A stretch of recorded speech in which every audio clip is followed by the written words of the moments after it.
प्रलंबित झाले। अशातच हे सर्वजण शक्तीपीठ रद्द व्हावा यासाठी नदीत उडी मारण्यासाठी जाताना दिसत आहेत। आपण बघू शकता पोलिसांनी या सर्व कार्यकर्त्यांना ताब्यात घेतलेलं आहे आणि नदीत उडी मारण्यासाठी खरं तर हे गेले होते। मुख्यमंत्र्यांना राज्य सरकारला जाग यावी या उद्देशाने खरं तर हे सर्व कार्यकर्ते या ठिकाणी आले होते।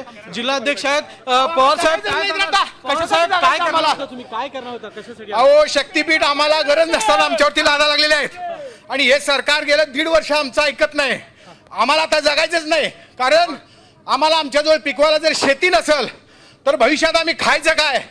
आता तात्पुरते आम्हाला ते पैसे देतील, पण आमचं पुढचे वारस खाणार काय हा आमच्या मोठा प्रश्न आहे।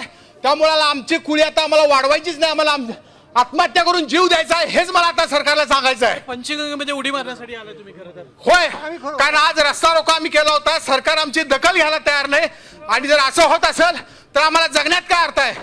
आमच्या जमिनी जर असेल काढून ते घेणार असतील तर आम्हाला आता जगण्यात काय अर्थ राहिलेला भावानो? आपण बघू शकता हे स्वाभिमानी शेतकरी संघटनेचे नेते आहेत, कार्यकर्ते आहेत, यांना ताब्यात पोलिसांनी घेतलेला आहे। आपण या बाजूला आणखी बघूयात की पंचगंगा नदीचा जो पूल आहे या पुलावर पाठीमागे तुम्ही पंचगंगेचं हे पात्र बघू शकता। सध्या 30 फुटांवर पंचगंगा नदी वाहताना आपल्याला दिसते। अशातच हे सर्व कार्यकर्ते जे आहेत हे पंचगंगेच्या नदीमध्ये उडी मारण्यासाठी आलेले आहेत, आपलं जीवन संपवण्यासाठी या परिसरात आलेले आहेत आणि त्यांना सध्या पोलिसांनी त्यांना ताब्यात घेतलेलं आहे।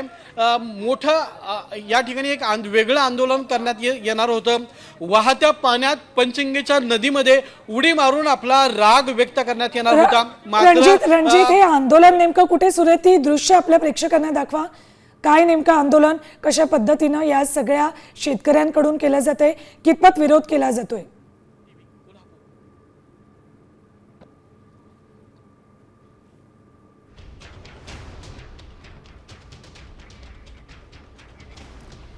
शक्तीपीठ महामार्गाविरोधात शेतकरी प्रचंड आक्रमक झालेले आहेत। पुणे बंगळुरू महामार्ग कोल्हापूरमध्ये स्वाभिमानी शेतकरी संघटना आणि शेतकऱ्यांकडून रोखण्यात आलेला आहे।